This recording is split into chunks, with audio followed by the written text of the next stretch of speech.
वरदार्य गुरोस्तनूजम् श्रीवाससूरिपदपङ्कजराजहंसम् श्रीमन्नदार्तिहरदेशिकपौत्ररत्रं रामानुजं गुरुवरं शरणं प्रपद्ये. அப்பன் திருவடிகளே சரணம்.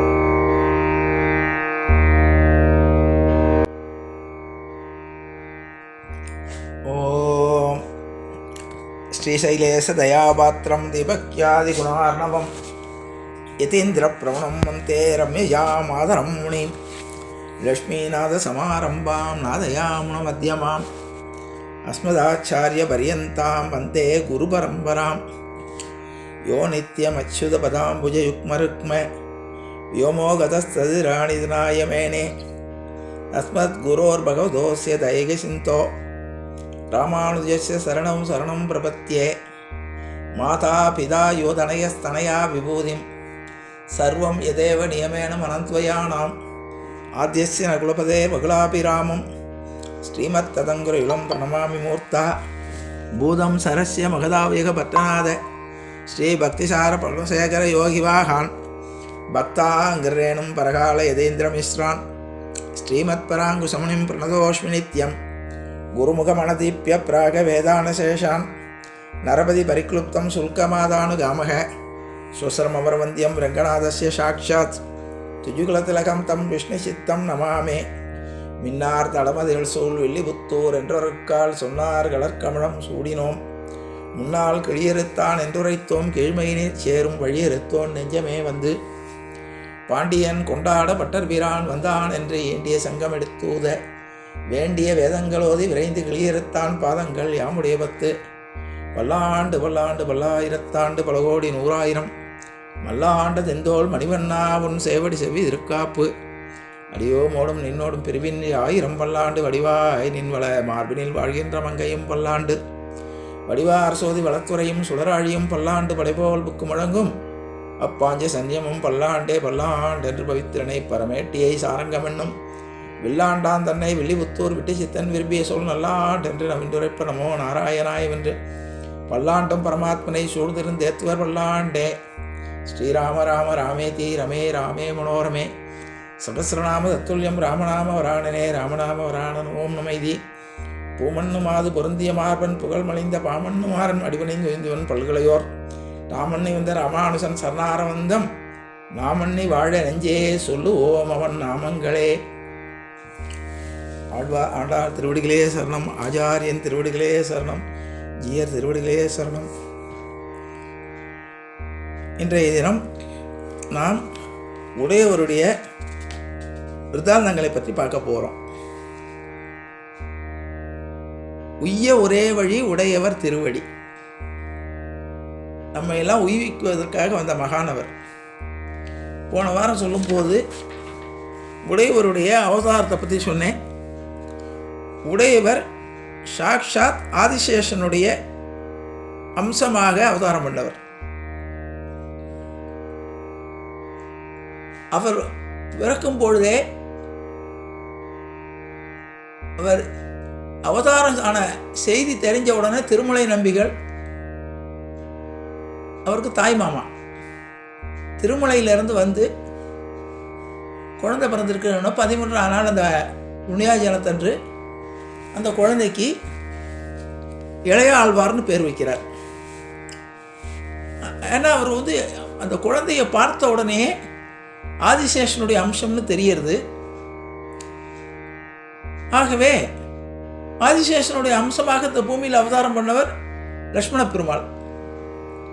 பகவான் வரும்போது அழகாக சொல்லுவார், ஆழ்வார் சொல்லுவார், சென்றால் குடையாம் இருந்தால் சிம்மாசனமாம் அப்படின்னு சொல்லி ஆதிசேஷனை பற்றி சொல்லும்போது எப்போவுமே பெருமாளுக்கு கூடவே இருக்கக்கூடியது ஆதிசேஷன்.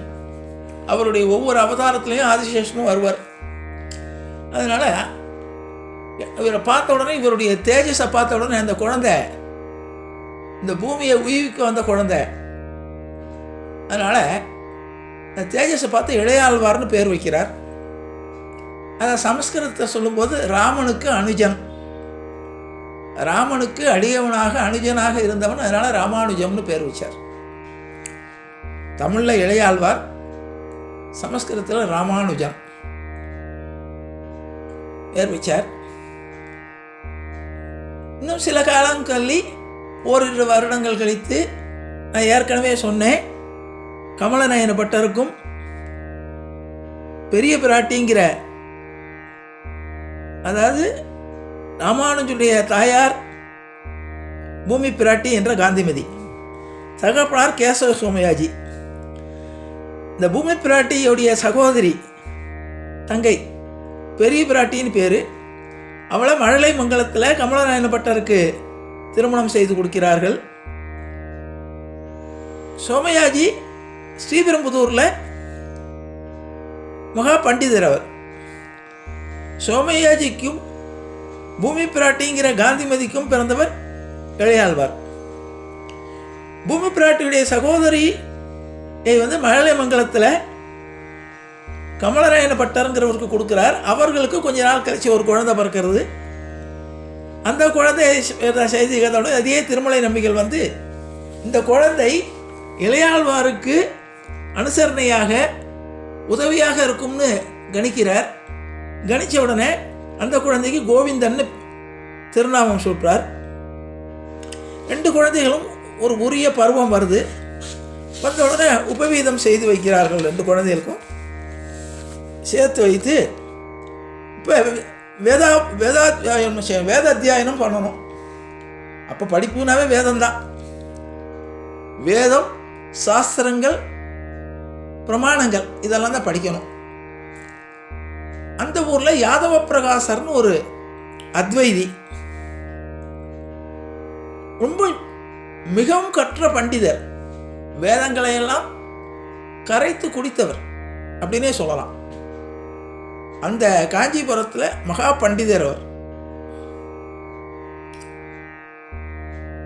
அவரிடம் கொண்டு போய் சேர்க்கலாம்னு அபிப்பிராயப்படுகிறார்கள். இந்த 2 குழந்தைகளையும் அவர்களிடம் சேர்க்கிறார்கள். 2 குழந்தைகளும் ஒரு 10-11 வயசுன்னு வச்சுக்கோங்க. 2 குழந்தைகளும் வேத அத்தியாயனத்துக்காக கொண்டு போய் சேர்க்கிறார்கள். இப்போ ஒரு விளக்கத்துக்காக சொல்கிறேன். இவர்கள் வேதம் வேதம் எல்லாருக்கும் பொது. வைஷ்ணவா, ஸ்மார்த்தா மாதிரி எந்த வகையான பிரிவு இல்லாமல் வேதம்ங்கிறது பொதுவான ஸ்மிருதி. ஆனால் அதில் அர்த்தம் எடுத்துக்கிறது ஒவ்வொருத்தரும் ஒவ்வொரு விதமாக எடுத்துக்கொண்டுவார்கள். இந்த அத்வைத சித்தாந்தத்தில் பிரகாரம் 3 வகையான சித்தாந்தங்கள் உண்டு. அத்வைதம், துவைதம், வசிஷ்டாத்வைதம். அத்வைதம் என்றால் பரம்பொருள் இரண்டற்றது, அதாவது பரம்பொருள் ஒன்று. இப்போ என்னன்னா, பரம்பொருள்ங்கிறது ஒன்று, மற்ற புறத்தோற்றங்கள் பரம்பொருளை தவிர மற்றது எல்லாமே மாயை. இதுதான் அத்வைதம். துவைதம்ங்கிற கருத்து அதுலேருந்து பின்னால் வந்தது. எப்படி துவைதம் வந்தது என்றால், பரம்பொருள் என்பது பிரம்மம் என்பது இரண்டானது. ஒன்று கண்ணுக்கு தெரியாமல் இருக்கக்கூடிய பிரம்மமாக உள்பொருளாக இருக்கும் ஒவ்வொன்றுக்குள்ளேயும். இன்னொன்று கண்ணுக்கு தெரியக்கூடியதாக தான் இருக்கும், அதுக்குள்ளேயும் பிரம்மம் இருக்கும். நாம் பார்க்கக்கூடிய காட்சிகள் எல்லாமே எல்லாற்றுக்குள்ளேயும் பிரம்மம் இருக்கிறது. அதாவது இரண்டாக தெரிகிறது. அத்வைதம் என்னன்னு கேட்டால், அகம் பிரம்மாஸ்மிம்பாங்க, எனக்குள்ளேயே தான் பிரம்மா இருக்குது, இது மற்றது பூரா மாயை, நம்ம கண்ணால் காண்பது அத்தனை மாயை, பிரம்மம் தான் நிலையானதுன்னு. ஆனால் துவைதம்ங்கிறது பிரம்மம் இரண்டாக இருக்கிறது. இந்த ரெண்டுக்கும் ஒத்துக்கொள்ளக்கூடிய சூழ்நிலையில தான் நம்ம வேதம் இருக்கும். ரெண்டுக்குமே பொருள் வரும். அதான் பேதஸ்ருதி அபேதஸ்ருதின்னு சொல்லுவார்கள். பேதஸ்ருதி அபேதஸ்ருதி ரெண்டையும் பிரித்து காட்டக்கூடிய வாக்கியங்களும் அதில் இருக்கும்.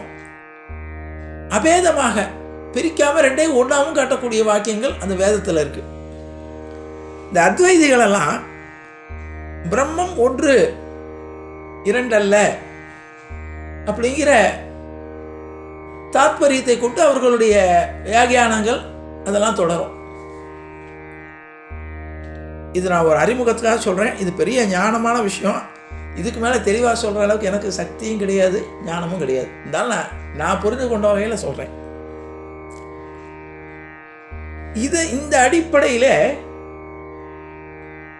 அத்வைத சித்தாந்தத்தில் அவர் பாடம் நடத்திட்டு போகிறார். ஆனால் துவைத சித்தாந்தம் என்னன்னு கேட்டால் மாதுவருடைய சித்தாந்தம். மாதுவரும் கிட்டத்தட்ட ராமானுஜரும் கிட்டத்தட்ட கொள்கையில் ஒன்றாத்தான் வரும். இப்போ உடையவருக்கு பாடம் நடத்திட்டு வர்றார். ஒவ்வொரு நாளும் இவர் திரித்து பொருள் சொல்வார். சில விஷயம் வேதத்தில் உள்ள வாக்கியங்களுக்கு சொல்லும்போது இவர் அப்பப்போ மறுத்து கொண்டே இருப்பார். ஏன்னா நீங்கள் சொல்லக்கூடிய பொருள் மாறுபட்டு இருக்கே, முதல்ல சொன்னதுக்கு இது மாறுபடுகிறதே என்று ஒவ்வொரு விஷயங்கள்லையும் அவர் மறுத்து இவர் உண்மை பொருளை சொல்லுவார். என்ன, இவர் பிறவியிலேயே ஞானியாக இருக்கிறதுனால இவர் ஒரு சாஸ்திரத்துக்காக ஒரு சம்பிரதாயத்துக்காக தான் படிக்க போகிறாரு. அவருக்கு ஏற்றுக்கொள்ளணும்னு ஒன்றும் கிடையாது. இன்னும் நான் ஏற்கனவே சொன்னேன், பிறக்கிறதுக்கு முன்னாலே இவருடைய அவதாரம் ஆறதுக்கு முன்னாலே இவருடைய விக்கிரகம் நம்மாழ்வாரால் மதுரகவியாருக்கு கொடுக்கப்பட்டது.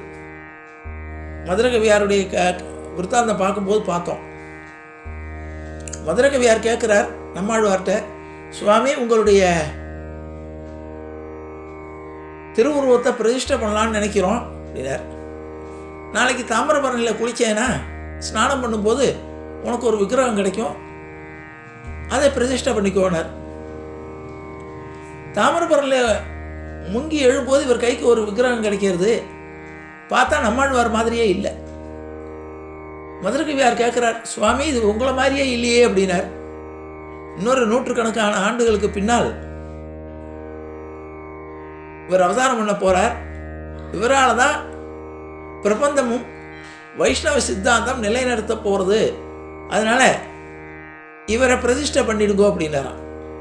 அது இன்றைக்கி ஆழ்வார் திருநகரில் இருக்கிறதா சொல்வார்கள். அப்போ ஒரு மனிதர் பிறப்பதற்கு முன்னாலேயே அவதாரமானது.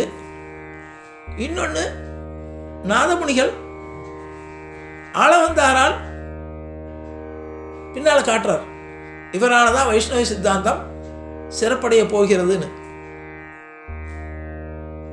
அப்படிப்பட்ட ஒரு மகாபுருஷருக்கு படிக்கணுங்கிறது இல்லை.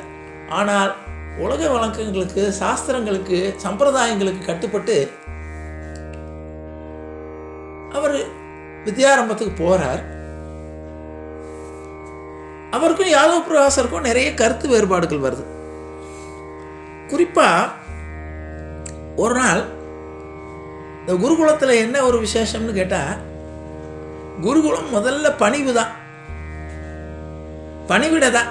ஆச்சாரியனுக்கு பணிவிடை பண்ணி கொண்டு, இப்போ வெள்ளைக்காரன் வந்ததுக்கப்புறம் தான் இந்த நேரத்தில் படிக்கணும், இந்த நேரத்தில் நேரம்லாம் படிக்கிறது, இத்தனை மணி இப்போல்லாம் அப்படி கிடையாது. குருகுலங்கிறது ஆச்சாரியனுக்கு, குருவுக்கு பணிவிடை பண்ணுவார்கள். அவருக்கு எப்பொழுது நல்ல மூடு இருக்கும் அப்போ அவர் பாடம் நடத்துவார். அது எந்த நேரமாகவும் இருக்கலாம், ராத்திரியாகவும் இருக்கலாம், பகலாம். அது அருமையாக மகாபாரதத்தில் வரும்போது ரொம்ப அருமையாக இருக்கும், துரோணர் எப்படி கற்றுக் கொடுத்தாருன்னு. அதனால் குருகுலம்ங்கிறது என்னென்னா, முதல்ல ஆச்சாரியனுக்கும் அவருடைய குடும்பத்துக்கும் பணிவிடை பண்ணுறது. முதல்ல பணிவிடை தான். அப்போ எல்லா காரியங்களும் செய்வார்கள். அப்படி ஆச்சாரியனுக்கு எண்ணெய் தேய்த்து விடுகிறார்கள்.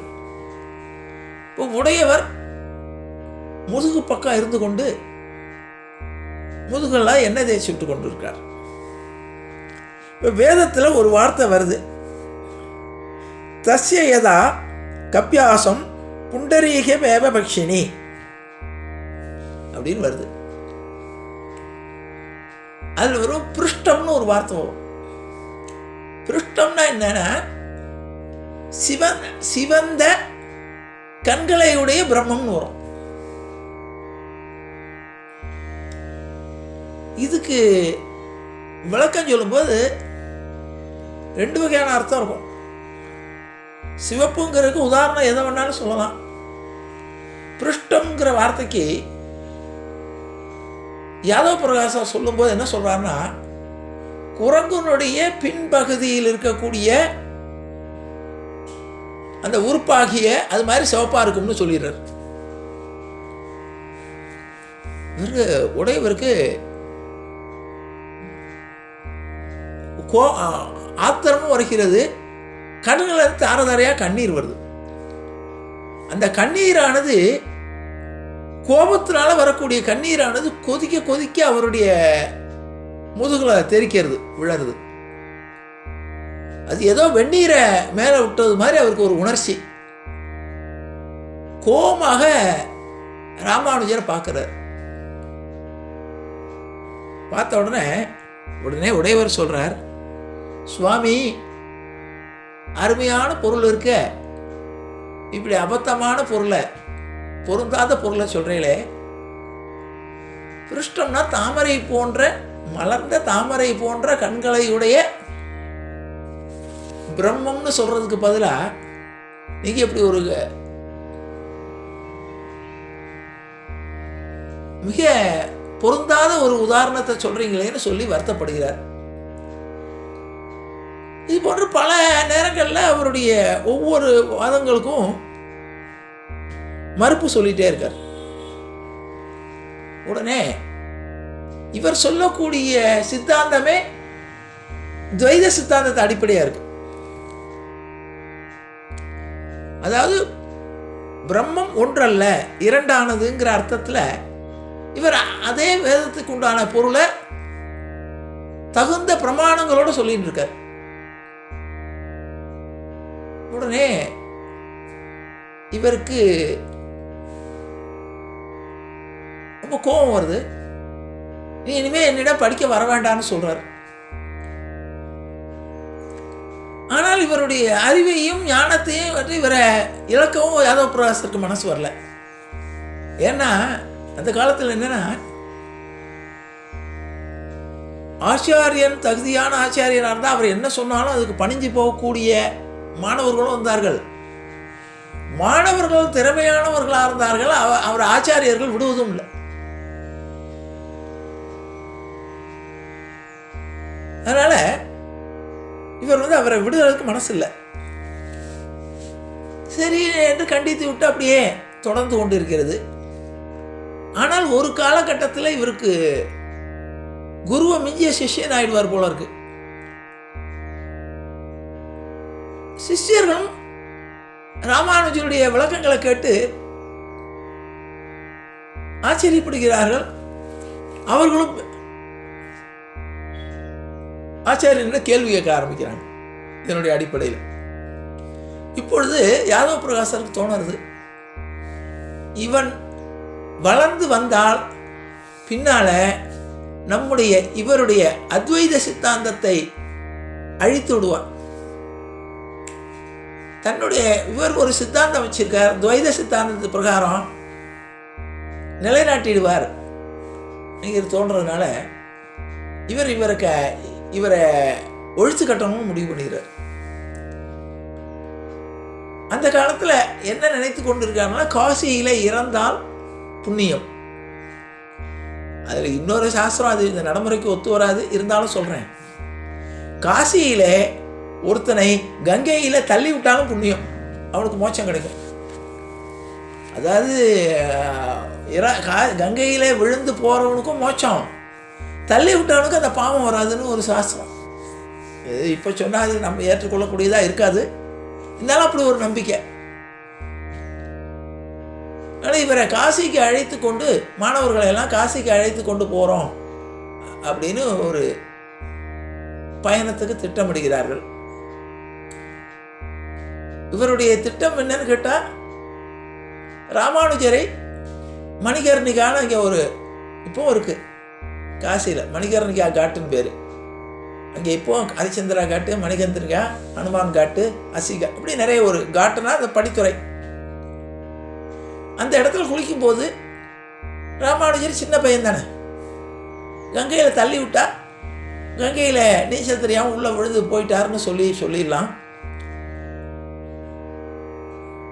ஒரு காலத்தில் காசிக்கு போகும்போதே, ஏன்னா வழி நெடுக பயணம்ங்கிறது கடுமையான பயணம், நடந்து தான் போகணும், பல காடுகளை தாண்டி போகணும், போக்குவரத்து வசதி கிடையாது ஆயிரக்கணக்கான வருஷங்களுக்கு முன்னால். அதனால் வழியில் என்ன வேணாலும் ஆகலாம். அதனால் காசிக்கு போகும்போது அந்த காலத்தில் சொல்லுவார்கள், காசிக்கு போகும்போது கிட்டத்தட்ட இங்கே எல்லாருடையும் விடைபெற்று கொண்டே போயிடுவார்கள். திரும்ப வந்தால் புனர்ஜென்மம், மறுஜென்மம் மாதிரி தான். இன்னும் குறிப்பாக சொல்லப்போனால் வயதானவர்கள் பெரும்பாலும் காசிக்கு, எல்லா பந்தங்களையும் விட்டவர்கள் காசிக்கு போகணுங்கிற வழக்கமாக வச்சுக்குவாங்க. அதனால தான் சொல்லும்போது ஒரு பழமொழி கூட சொல்லுவாங்க, காசிக்கு போகிறேன்னு சொன்னாவே புண்ணியமா, அப்படி ஒரு வழக்கம். அதனால் இவரை காசிக்கு அழைத்து கொண்டு போய் மாணவர்களை காசியெல்லாம் சுற்றி காமிச்சுட்டு அங்கேயே ராமானுஜரை கங்கையில் தள்ளி காலி பண்ணிடலாம். சாஸ்திர பிரகாரம் நமக்கும் அந்த பாவம் வராது. வந்து சொல்லும்போது எல்லாரும் ஏற்றுக்கொள்வார்கள். கங்கையில் குளிக்க போனோம், சின்ன பையன் தவறி விழுந்து போயிட்டான்னு சொல்லிடலாம். இது அவருடைய மனசுக்குள்ள உள்ள திட்டம். பல நாட்கள் பயணம். ஒரு காட்டு வழியில் போய்கொண்டிருக்கும் போது இதில் இன்னொன்று அவர் குறிப்பாக என்ன பண்ணுறாருன்னா, இந்த கோவிந்தனை கண்டால் ரொம்ப பிடிக்கும் யாதவ பிரகாசருக்கு. கோவிந்தன் அதாவது ராமானுஜருடைய சகோதரன், சித்தி பையன். அவர் சொல்கிறதுக்கெல்லாம் எந்த வகையான மறுப்பு சொல்லாமல் கேட்டுக்கொண்டு படித்து கொண்டு இருப்பான். அதனால் கோவிந்தனை கண்டால் ரொம்ப பிடிக்கும். அவனை பிரதம சிஷ்யனாக வைத்து கொண்டிருக்கிறார். கிட்டத்தட்ட இந்த கோவிந்தனுக்கு இவருடைய மனசுக்குள்ளே உள்ள இது தெரிஞ்சிடுத்து. எப்படியோ வெளியில் வரும்போதோ பேசும்போதோ மற்ற சிஷியர்கள்ட்ட பேசும்போது இவருடைய எண்ணம் புரிஞ்சிடுத்து. ஆனால் கோவிந்தன் ராமானுஜர் மேலே ரொம்ப அன்பு கொண்டவர், மரியாதை உள்ளவர். இவர்கள் தனியாக காட்டில் ஒரு ஒரு பாதி தூரம் கடந்ததுக்கப்புறம் ஒரு நாள் இரவு ஒரு காட்டில் தங்க வேண்டிய சூழ்நிலை வருது. தங்கி விட்டு காலை கடன் கழிக்க எல்லா மாணவர்களையும் போய் காலை கடனை முடிச்சுட்டு வாங்க அனுப்பும்போது ராமானுஜர் கோவிந்தெல்லாம் ஒரு இடத்துல போகும்போது தரையில் இவர் குறிப்பாக எழுதிடுறார். காசியில் உன்னை கொல்றதுக்காக நம்முடைய குரு திட்டமிட்டு இருக்கிறாருன்றத ஒரு குறிப்பாக எழுதுறார். அந்த இடத்துக்கு போன இளையாழ்வார் அதை பார்த்து புரிஞ்சுட்டார். அதனால் நீ இங்கேருந்து தப்பி ஓடிடு அப்படிங்கிற மாதிரி குறிப்பாக சொன்னார். இதை பார்த்த ராமானுஜர் அங்கேருந்து அந்த காலை கடன் கழிக்க போனப்போ அப்படியே காட்டுக்குள்ள நழுவிடுறார். காலை கடன் கழிக்க போன மற்ற மாணவர்கள்லாம் திரும்பி விட்டார்கள். எல்லார்ட்டையும் கேட்குறாங்க, எங்க ராமானுஜரை காணோன்னு. உடனே தெரியலையே, அந்த காட்டில் தேடுகிறார்கள், கிடைக்கல. இப்போ யாதவ பிரகாசருக்கு ஒரு வகையில் சந்தோஷம். சரி, நம்ம காசி வரைக்கும் அழைத்து கொண்டு போய் கங்கையில் தள்ளி விடலான்னு இருந்தோம், வழி தவறிட்டான், பரவாயில்ல. ஏன்னா இவன் சின்ன பையன்தான். அதனால் திரும்ப காசிக்கோ அல்லது திரும்ப காஞ்சிக்கோ திரும்ப முடியாது. அதனால் காட்டில் ஏதாவது ஒரு மிருகங்கள் அடித்து சாப்பிட்டுடும். அதனால் எப்படியோ நம்ம எண்ணம் நிறைவேறிடுத்துன்னு சொல்லி மற்ற மாணவர்களை கூட்டிக் கொண்டு இவர் காசிக்கு பயணத்தை தொடர்கிறார். கோவிந்தனுக்கு உள்ளூர ஒரு கவலை, நாம் தப்பிக்க சொல்லிட்டோமே, என்ன ஆகுமோ அப்படின்னு. ஆனால் மனசுக்குள்ள பிரார்த்தனை பண்ணிக்கிறார். ராமானுஜரானவர் அந்த காட்டுக்குள்ள அலைந்து திரிந்து உணவெல்லாம் கிடைக்காம இருட்டி விட்டது. ஒரு இடத்துல போகும்போது இங்கே ஒரு வேடுவனும் வேடுவிச்சியும் வராங்க. அவர்கள் அந்த குழந்தையை பார்த்துட்டு யார்ப்பா நீன்னு என்ன விசாரிக்கிறார்கள். ராமானுஜர் தன்னுடைய சொல்றார், நான் அப்படி காஞ்சிபுரத்துலேருந்து வந்தேன், காசிக்கு போகலான்னு மாணவர்களோடு நாங்கள் பயணம் பண்ணோம், எனக்கு வழி தவறிட்டேன், இப்போ நான் காஞ்சிக்கு திரும்பணும் அப்படின்னு. இப்போ சொல்கிறார் இந்த வேடுவன் சொல்கிறார், காஞ்சி இங்கேருந்து ரொம்ப தூரமாச்சே, 750 கிலோமீட்டர் இருக்குமே, இருட்டி விட்டது, சரி இப்பொழுது ஓய்வு எடுத்துக்குவோம் அப்படின்னு சொல்லி நீ என்னுடைய மடியில் படுத்துக்கோன்னு சொல்லிடுறார். இப்பொழுது அப்போ அந்த நேரத்தில் இந்த வேடு வச்சு கேட்குறா வேடன்ட்ட, எனக்கு ரொம்ப தாகமாக இருக்கு, கொஞ்சம் தண்ணீர் கொண்டு வந்து கொடுங்களேன் அப்படிங்கிறார். அதற்கு அந்த வேடுவன் சொல்கிறார், இப்போ இருட்டு, இப்போ எங்கேயும் போய் இந்த இருட்டில் தண்ணீர் தேட முடியாது, கொஞ்சம் நேரம் பொறுத்துக்கோள், நாளை காலம்புற விழிஞ்சதுக்கப்புறம் நான் தண்ணீர் கொண்டு வந்து தருகிறேன், நான் இங்கேயே ஓய்வு எடுத்துக்கொள்வோம்னு சொல்லி நான் உங்களை பார்த்துக்கிறேன், காவல் காக்கிறேன், எந்த மிருகங்கள்லாம் வராமல், நீங்கள் 2 பேரும் உறங்குங்கள்னு சொல்கிறார். ராமானுஜர் இந்த வேடுவனுடைய மடியில் படுத்து உறங்குகிறார். நல்ல அந்த வழி பயணத்துக்கு இவருக்கு வேடுவன் வைத்திருந்த தேன் திணை மாவெல்லாம் கலந்து அவருக்கு ஆகாரமாக கொடுக்கிறார். சாப்பிட்டு விட்டு அந்த அசதியில் நெடுந்தூரம் பயணம் வந்த அழைப்பில் உறங்கி விடுகிறார். உறங்கிய காலம்பர பொழுது விடுகிற சத்தம் கேட்கறது, பறவைகளெல்லாம் கீசு கீசென்று ஆணை சாத்தன் கலந்து பேசின பேச்சரவம் கேட்டிலையோன்னு சொல்லி நாச்சியார் பாடினது மாதிரி காட்டில் எப்படி இருக்கும்? ஸ்ரீவில்லிபுத்தூரில் நாச்சியார் கீசு கீசென்றான்னு பாடும்போது காட்டில் எப்படி இருக்கும்? பறவைகளெல்லாம் காலையில் இறை தேட பறக்கிறது, விலங்குகளெல்லாம் அதது சுறுசுறுப்பாக ஓடக்கூடிய அந்த காட்சி. இவர் தூக்கம் முழிச்ச உடனே பார்க்குறாரு, தரையில் படுத்திருக்கார். வேடுவனும் வேடு விஷயம் காணும். இவர் பயம் வந்துடுது, வழித்துணையே இல்லையேன்னு. கால் போன போக்கில் கொஞ்சம் தூரம் நடக்கிறார். கொஞ்சம் தூரம் நடக்கும்போது ஒரு பெண்கள் எல்லாம் தண்ணீர் எடுப்பதற்காக குடத்தோடு வராங்க.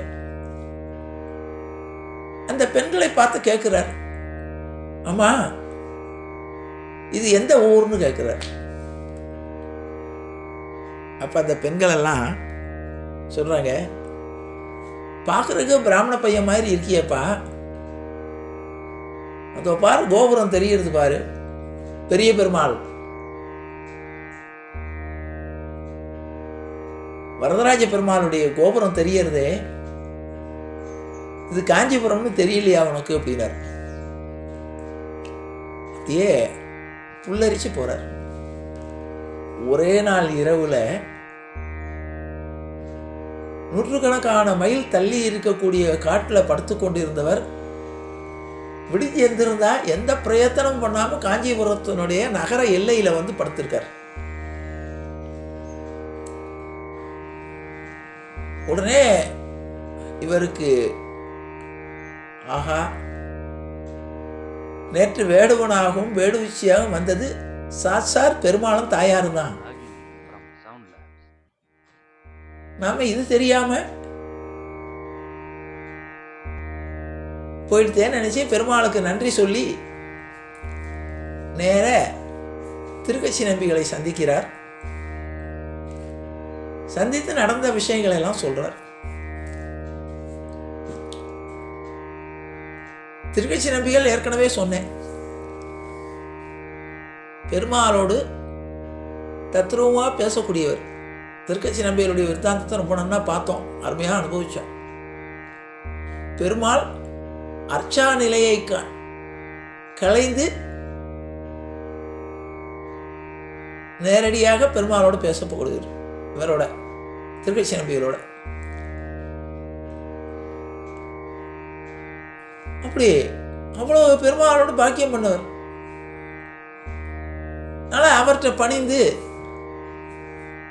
நடந்த விஷயங்களெல்லாம் சொல்கிறார். யாதவ பிரகாசருக்கும் இவருக்கும் தத்துவார்த்தமாக நடக்கக்கூடிய விஷயங்களையும், அவர் அத்வைத சித்தாந்தத்தின்படி சொல்லக்கூடிய பொருள் எனக்கு ஏற்புடையதாக இல்லை, ஆனால் வேத அத்தியாயனம் என்பதுக்கு இங்கே காஞ்சிபுரத்தில் யாதவ பிரகாசரை விட்டால் இல்லை.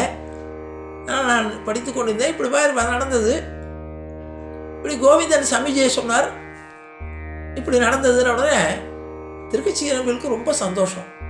ஆகாஷ் சாக்ஷாத்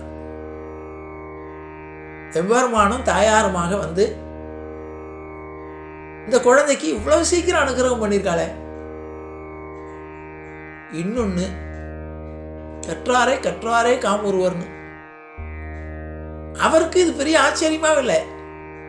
ஏன்னா பெருமாள் வந்து கிருபை பண்ணணும்னு நினச்சிட்டார்னா, அனுகிரகம் பண்ணணும்னு நினச்சிட்டார்னா சர்வசாதாரணம். நம்ம மாதிரி சாமானியர்களுக்கு தான் பெருமாள் விஷயங்கள் எல்லாம் ஒவ்வொன்றும் அதிசயமாக இருக்கும். பெருமாள் அப்படி பண்ணாரா இப்படி பண்ணாருன்னு. ஒரு எல்லையை கடந்தவர்களுக்கு பெருமாள் எதையும் செய்வார்னு தோணும். எது செஞ்சாலும் அது பூரா பெருமாளுடைய திருவுள்ளம்னு ஆயிடும். அப்படிப்பட்ட ஒரு உயர்ந்த நிலையை அடைஞ்சவர் திருக்கட்சி நம்பிகள். ஏன்னா அவருக்காக நூற்றுக்கணக்கான அண்டாக்கள் பிரசாதத்தை காலி பண்ணி காமிச்சவரா இல்லையா? பெருமாளுக்கு உண்டான சிறப்பு என்னன்னா, தன்னை எவ்வளவு நிந்தித்தா கூட பொறுத்துக்குவார்.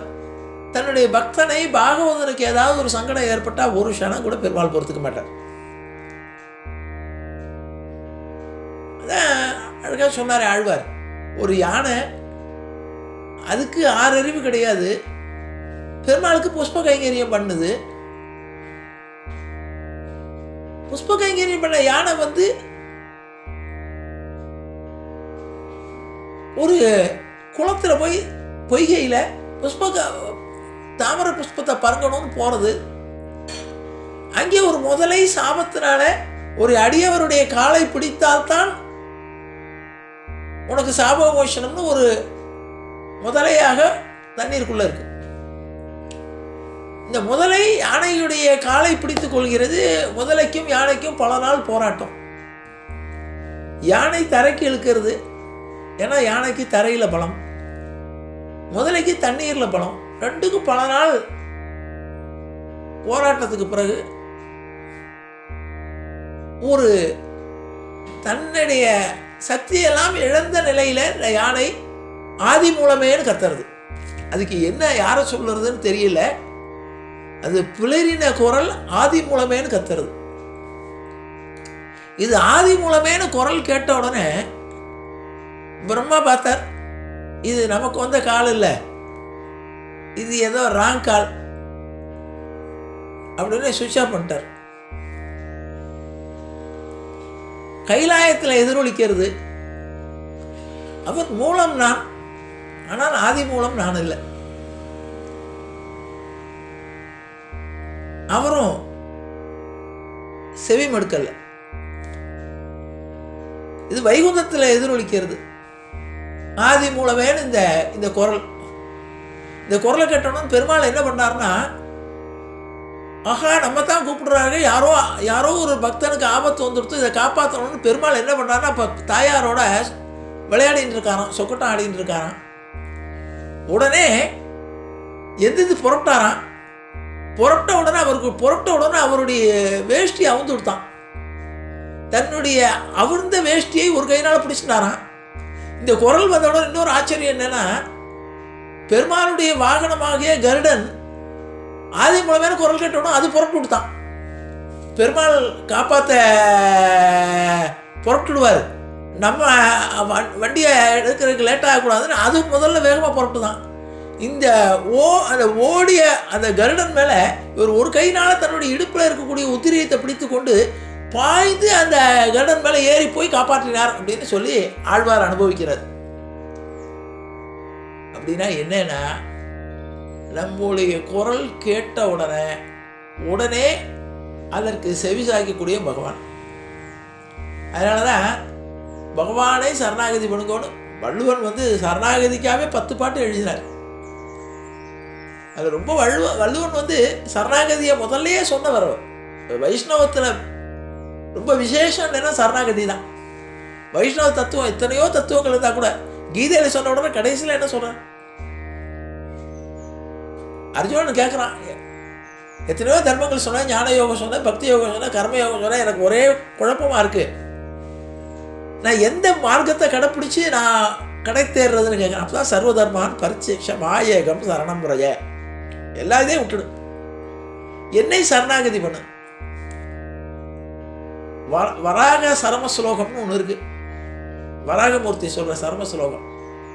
அதில் சொல்கிறது என்னென்னா, என்னை சரணடைந்தவர்களை கடைசி நேரத்தில் என்னை கூப்பிடவே வேண்டாம், நான் உன்னை கூப்பிட்டு போவேன். என்னிடம் சரணாகதி பண்ணக்கூடிய ஆத்மாக்கள் யாருக்குமே, இதை பின்னால் ராமானுஜர் இதில் வரும், அப்புறம் சொல்கிறேன். அதனால் கடைசி காலத்தில் என்னை நினைக்க வேண்டிய அவசியம் இல்லை. நல்லா தெம்பு இருக்கும்போதே பகவானுடைய நாமாவளியை சொல்லி, வாய் இருக்கும்போதே பெருமாளுடைய நாமாவை சொல்லி, மனசு நன்றாக சஞ்சலம் இல்லாமல் இருக்கும்போதே பெருமாளிடம் சரணாகதி அடைஞ்சிட்டோன்னா, எந்த வகையான பிரதிபலனையும் பார்க்காம எல்லாமே நீதான்னு சரணாகதி பண்ணியாச்சுன்னா, அப்புறம் பொருள் அவனுடைய பொருள் ஆகிடும். அதை பராமரிக்க வேண்டியதை அவனுடைய டியூட்டி ஆகிடும். இது என்னுடைய பொருள், இந்த ஆத்மா என்னுடையது, என்னுடைய உடம்பு என்னுடைய பொருள் நினைக்கத்தான் டியூட்டி நமக்கு வருது. சரணாகதி என்றால் எந்த வகையான பிரதிபலனையும் எதிர்பார்க்காம பெருமாள்கிட்ட சர்வத்தையும் ஒப்படைச்சிடுறது. அப்போ எது நடந்தாலும் அவனுடைய பொறுப்பு. அதனால நமக்கு எந்த வகையான பாதிப்பும் ஏற்படாது. இந்த தத்துவத்தை உணர்ந்த ஞானிகள் தான் ரொம்ப கஷ்டமே பட்டதில்லை. எல்லா கஷ்டத்தையும் பெருமாள்கிட்ட சொல்லுவார், இதுவும் உன்னுடையதான்னு. அவர்களுக்கு ஏற்படக்கூடியதுக்கு பகவான் ஜவாப்தாரி ஆகிறார். இப்போ இந்த யானை திறவுன்னு காப்பாற்றி, இதே மாதிரி மகாபாரதத்துலேயும் வரும். பாஞ்சாலி கணவன் மாற்ற கதறா, கடைசியில் ஆபத் பாந்தவா அநாத ரட்சகான்னு சொல்லி பெருமாளை கூப்பிடுறார். அதுலேயும் ஒரு குறிப்பு, துவாரகாபுரிநாத பல வார்த்தைகள் சொல்கிறான், பெருமாள் இறக்கலையா, ஹிருதய வாசான்னு இருறான், என்னுடைய ஹிருதயத்தில் குடியிருக்கக்கூடியவனே நான். உடனே பெருமாள் வந்துட்டான். பெருமாள் ஆஹா சரியான இடத்த தொட்டுட்டா, இனிமே நம்ம நேர்படக்கூடாதுன்னு அவர் என்ன பண்ணாருன்னா, வைகுந்தத்தில் இருந்து இறங்கி காப்பாற்றலையா. அப்படி ஒரு இதை எடுத்து போட்டாராம், ஒரு தன்னுடைய வேஷ்டியிலேருந்து ஒரே ஒரு நூல் எடுத்து போட்டாராம். அதிலிருந்து வரிசையா ஆடைகளாக வந்ததாக பௌராணிகர்கள் சொல்வார். பெருமாளுக்கு தன்னுடைய பக்தன் கஷ்டப்பட்டான்னா அது அவர் கஷ்டப்படுறதா அர்த்தம். அதனால இதை உணர்ந்தவர் திருக்கட்சி நம்பிகள். அதனால இப்போ நமக்கெல்லாம் இந்த விஷயத்தை சாதாரண கேள்விப்பட்டாவோ கேட்டாவோ நமக்கு ராமானுஜரை பற்றி உயர்வாக தோணும், பெருமாளுடைய கருணையை பற்றி பெருசாக தோணும். ஆனால் அந்த ஒரு நிலையை தாண்டினவங்களுக்கு எது நடந்தாலும் பெருமாள் செய்கிறது இது ஒன்றும் பெரிய விஷயமாவே தோணாது.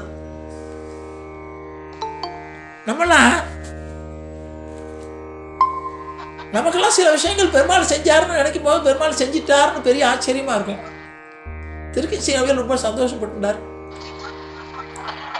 உடனே சரிப்பா நீ என்ன பண்ணலான்னு கேட்டார். அப்ப ராமானுஜர் கேட்கிறார், சுவாமி நான் என்ன பண்றது, நான் என்ன பண்ணுறதுன்னு கேட்குறார். உடனே நீ ஏதாவது பெருமாளுக்கு என்ன கைங்கரியம் செய்யணும், எனக்கு நீங்கள் உத்தரவு கொடுக்கணும்னு கேட்குறார். கேட்ட உடனே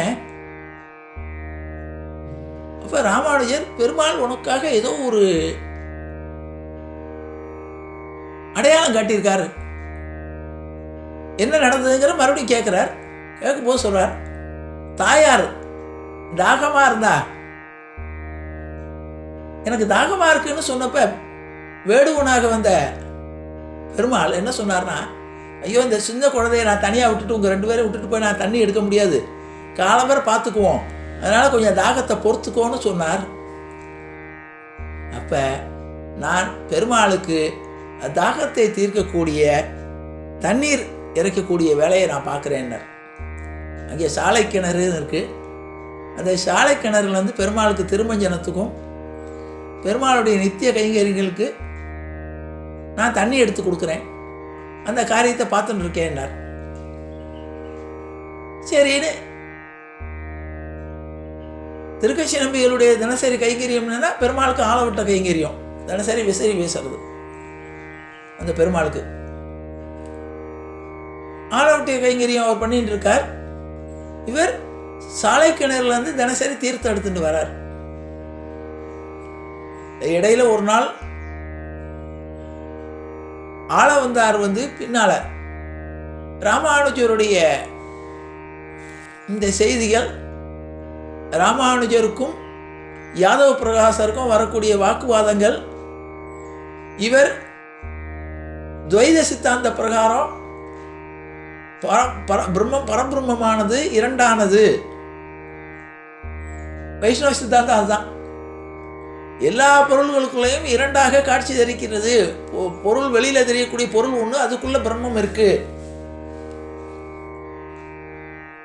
பிரம்மம் அழிவற்றது, மறுபடியும் மறுபடியும் வேறு வேறு ரூபங்களில் காட்சி கொடுக்கும்னு இந்த மாதிரி நிறைய ஞான தத்துவமான விஷயங்கள். இது ஆளவந்தாருடைய எண்ணத்துக்கு உகந்தது. அவர் காஞ்சிபுரத்துக்கு வந்து வரதராஜ பெருமாளை சேவிக்க வரார். வரும்போது கேட்குறார், இந்த இவர் சாலை கிணறுலேருந்து தீர்த்தம் எடுத்துட்டு வரார். இவர் பார்த்துட்டு திருக்கட்சி நம்பிகள் அவரை உபச்சாரம் பண்ணி கூட்டின்னு போகிறார் பெருமாளை சேவிக்கிறதுக்கு. அப்போ சொல்கிறார், இவர் ஆம் முதல்வன்னார். இந்த வைஷ்ணவ சித்தாந்தத்துக்கு முதல்வனாக இருக்கக்கூடியவர் ஆம் முதல்வன். ஆனால் என்னன்னு கேட்டால் இதான் அந்த காலத்தில் உள்ளது. அவர் யாதவ பிரகாசனுடைய சிஷியனாக இருக்கார். இப்போ தனக்கு சிஷியனை ஆக்கிக்க முடியாது. ஆனால் காலம் கணியட்டும். பேரருளாளன், காஞ்சி வரதராஜனுக்கு பேர் பேரருளாளன்னு பேர். வரதராஜனுக்கு ரொம்ப சிறப்பு உண்டு, ஒவ்வொரு பெருமாளுக்கும் ஒவ்வொரு சிறப்பு உண்டு. திருமலையப்பனை சொல்லும்போது சென்னியோக்கு தான் திருவேங்கடமுடையாயினார், அப்படி தலையை நிமித்துட்டு இருப்பாராம் எல்லா பெருமாளை விட கம்பீரமா. ஸ்ரீரங்க பெருமாளுக்கு ஒரு இது உண்டு, திருக்கோஷ்டியூர் பெருமாளுக்கு ஒவ்வொரு பெருமாளுக்கும் ஒவ்வொரு ஏற்றம். இன்னொன்று, நம்ம அந்தந்த திவ்ய தேசங்களுக்கு போனோம்னா அந்த ஊரில் இருக்கக்கூடிய இவர்கள் சொல்லும்போது பார்த்தா அந்த பெருமாள் தான் பெருமாள்பாங்க. ஆழ்வார்கள்லேயே எல்லா ஆழ்வார்களாலும் மங்களாசாசனம் பண்ணப்பட்ட ஒரே திவ்ய தேசம் ஸ்ரீரங்கம் தான். சில ஆழ்வார்கள் திருவரங்க பெருமாளை தவிர வேறு பெருமாளையே பாடினதே கிடையாது, அவளை பற்றி நினைச்சே பார்த்ததில்லை. அப்படி அந்த பெருமாள் மேலே ஒரு பெருமாள் மேலே அவளுக்கு திவ்ய தேசம் போகணுன்னா கூட அந்த பெருமாள்கிட்ட உத்தரவு வாங்கிட்டு தான் போவார். திருக்கோஷ்டியூரில் இருக்கக்கூடியவர்கள் வடநாட்டில் போய் அயோத்தியாவுக்கு போகணும்னா திருக்கோஷ்டியூர் பெருமாள்கிட்ட உத்தரவு வாங்குவார். நான் போகிறேன், என்னுடைய கைங்கரியம்லாம் இங்கே நின்று போகிறது நான் இருந்தாலும் சரி. அவர் வந்து அந்த தகையை நோக்கி வணங்குவார்கள். மதுரை கவியார் இதில் பார்த்தோம், அவர் இருக்கக்கூடிய ஊரை பார்த்து தினசரி வணங்குவாராம். அப்படி பார்க்கும்போது தான் ஜோதி தெரியறது வராருன்னு கதையை படித்தோம். பயணத்தை நிறுத்திட்டு வரார் அயோத்தியிலேருந்து. அப்படி ஒரு அபிமானம். அந்த பெருமாளை வந்து ஒரு நெருக்கமாக நினைக்கிறது. அதான் அது ஒரே பெருமாள் தான் எல்லா இடத்துலையும். ஆனாலும் அந்த திவ்ய தேசத்தில் இருக்கக்கூடியவர்கள் அதை நேசிப்பார்கள். நீங்கள் ஒவ்வொரு திவ்ய தேசத்துக்கு போனீங்கன்னா அந்த திவ்ய தேசத்தை பற்றி அங்கே உள்ளவர்கள் சொல்லும்போது பார்த்தா அந்த பெருமாள் தான் பெருமாள்னு தோணும், மற்றெல்லாம் பெருமாளே இல்லைங்கிற மாதிரி கூட தோணும். அந்த அளவுக்கு ஏற்றம் கொடுப்பார்கள் அந்த பெருமாளுக்கு. அது சொல்லும்போது அழகாக ஆழ்வார் சொல்வார், அவரவர் தமது அறிவரை வகை வகை அவரவர் இறையவர் குறைவிலர் இடையவர், அவரவர் இறையவர் குறைவிலர் இறையவர் அவரவர் விதி வழி அடைய நின்றானே. நீ எந்த பெருமாளை எந்த ரூபத்தில் நினைக்கிறியோ அந்த பெருமாள் அந்த ரூபத்தில் வந்து உனக்கு வழிபடுவார்னார் நம்மாழ்வார். அவரவர் தமது அறிவறி வகை வகை அவரவர் இறையவர் குறைவிலர். அதனால எந்த பெருமாளும் எதுவும் குறைவில்லை. நீ என்ன நினைக்கிறியோ அது மூலமா பகவான் வந்து உனக்கு அனுகிரகம் பண்ணுவார். அப்படிப்பட்ட நிலைமையில இவர் ஆள வந்தார். சமயம் வரும்போது பெருமாள்கிட்ட பேரர்களாளன்ட்ட வேண்டிக்கிறார், இவரை இந்த வைஷ்ணவ சம்பிரதாயத்து பக்கம் திருப்பி இவரை எங்களுக்கு சம்பிரதாயத்துக்கு கொடுத்து எனக்கு சிஷ்யனாக கொடுத்து அனுகிரகம் பண்ணணும்னு சொல்லி வேண்டிக் கொண்டு அவர் திரும்பி போயிடுறார். திருக்கட்சி நம்பிகள்கிட்ட இவர் கைங்கரியம் பண்ணிக்கொண்டே பல விஷயங்கள் கேட்டு தெரிஞ்சுக்கிறார். ஆளவந்தாருடைய பெருமைகளை, ஆளவந்தார் சொல்லக்கூடிய விளக்கங்களை இவர் சொல்றார். திருக்கட்சி நம்பிகள் ஆளவந்தார் ஒவ்வொரு பாசுரங்களுக்கும் என்ன மாதிரி விளக்கம் சொல்லுவார், என்ன மாதிரி அதுக்கு வியாக்கியானங்கள் எப்படி இருக்கும்னு அதை சொல்லும்போது இவர் கேட்டு கேட்டு ரொம்ப சந்தோஷப்படுறார். இவருடைய எண்ணத்துக்கு ஆளவந்தாருடைய கருத்தும் அப்படியே ஒன்றா இருக்கு. ஆளவந்தாரிடம் தன் சிஷ்யனாகணுங்கிற ஆசையை தெரிவிக்கிறார் திருக்கட்சி நம்பிகள்கிட்ட. அதுக்குட்டியான சந்தர்ப்பம் வரட்டும்னு சொல்லி கைங்கரியத்தை பண்ணி கொண்டு இருக்கிறார். இந்த நேரத்தில் காஞ்சிபுரம் போன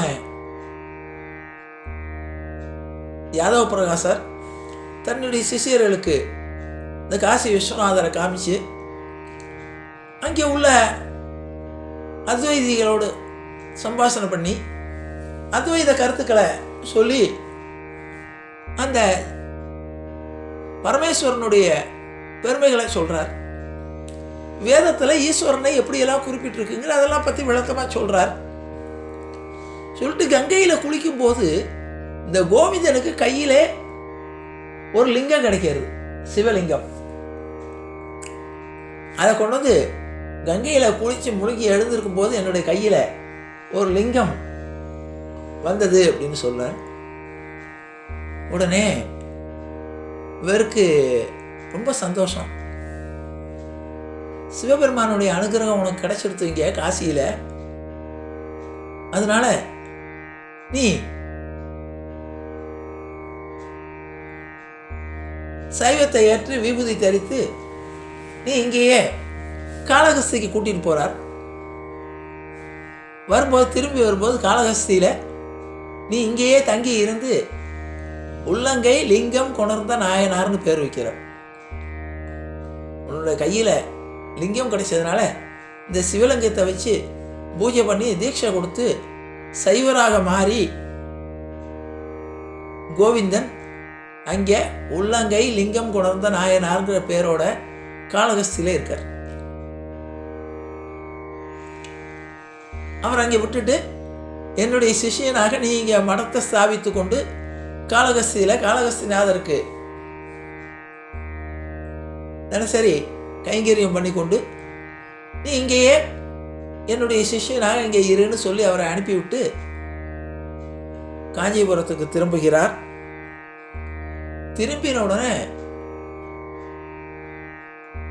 இங்கே நடந்த விஷயங்களை கேள்விப்படுகிறார். ஆஹா, ராமானுஜர் வழி தவறி இங்கே பாதையிலேயே இவருக்கு ஏதாவது ஒரு மிருகங்களுடைய துஷ்ட மிருகங்களோட இதாயிடும், ஏதோ அங்கே வழியில் சாப்பாட்டுக்கு இல்லாமல்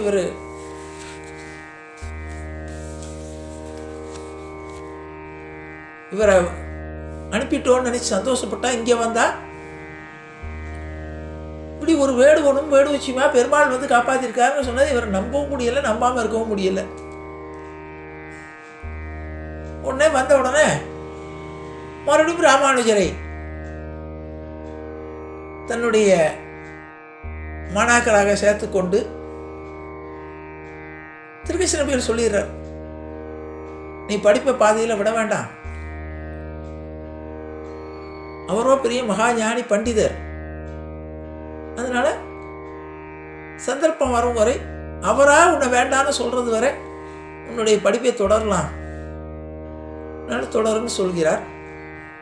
அதேபடி ராமானுஜர் யாதவ பிரகாசரிடம் தன்னுடைய கல்வியை தொடர்கிறார் என்ற அறிவோடு நிறைவு செய்து, அடுத்த வாரம் ராமானுஜருடைய மற்ற விஷயங்களை, மற்ற விருத்தாந்தங்களை, அவருடைய சிறப்புகளை அடுத்த வாரம் முதல் காண்போம் என்று கூறி நிறைவு செய்கிறேன். ஜானகி காந்த ஸ்மரணே ஜெய் ஜெய் ராமராம். சத்குரு மகராஜ் கி ஜெய். ஆஞ்சநேய மூர்த்தி கி ஜெய். அறியாத பிள்ளைகளோம் அன்பினால் உந்தன்னை சிறுபேரழைத்தனம் சீரியல்லாத இறைவாணிதாராய் வரையில் ஒரும்பாவாய் இற்றைக்கும் ஏழேல் விரைவிக்கும் முந்தன்னோடு உற்றோமே ஆவோம் உனக்கே நாம் செய்வோம். மற்ற நம் காமங்கள் மாற்றையில் ஒரும்பாவாய் செங்கன் திருமுகத்து செல்வத் திருமாலால் எங்கும் திருவருள் பெற்று இன்புரு ஒரும்பாவாய். ஹரே ராம ஹரே ராம ராம ராம ஹரே ஹரே. ஹரே கிருஷ்ண கிருஷ்ண கிருஷ்ண ஹரே ஹரே. கோவிந்த நாம சங்கீர்த்தனம் கோவிந்தா ஹரி கோவிந்தா. வீடியோவை பார்க்கக்கூடிய நேயர்களே, வீடியோவை லைக் செய்யுங்கள், ஷேர் செய்யுங்கள், சப்ஸ்கிரைப் பண்ணுங்கள். தங்களின் பொன்னான கருத்துக்களை கமெண்ட் பாக்ஸில் பதிவிடுங்கள். தேங்க்ஸ் ஃபார் வாட்சிங்.